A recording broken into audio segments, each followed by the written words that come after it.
ليلى رستم كانت واحدة من أشهر مذيعات مصر في الستينات، وناس كتير كانت بتحب طريقتها وثقافتها. في الوقت ده رئيس المخابرات كان صلاح نصر، وكان بيحاول يجند شخصيات مشهورة عشان تخدم أهداف معينة. لما حاول يقنع ليلى إنها تتعاون معاه رفضت تماما.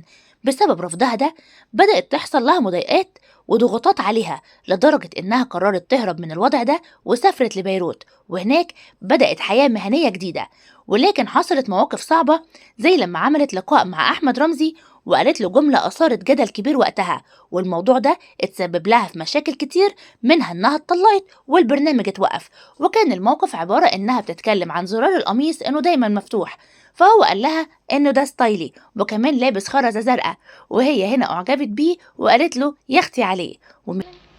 مقتنع يعني بالحكايه دي؟ هو بيني وبينك مش انا اللي حطيتها اصلا. مين يعني؟ سر؟ لا مش سر، المدام يعني هي اللي ادتهاني كده عشان كانت خايفه عليا. يختي عليه. من هنا الدنيا اتقلبت، وكل الجرايد في الوقت ده كتبت عنها أسوأ كلام، وحياتها وقفت واتدمرت. كمان عيلتها واجهت مشاكل زي مصادرة أملاك عمها الفنان زكي رستم بعد قرارات التأميم، وموت أخوها في حادث طيارة غامض ده خلى حياتها الشخصية مليانة أزمات.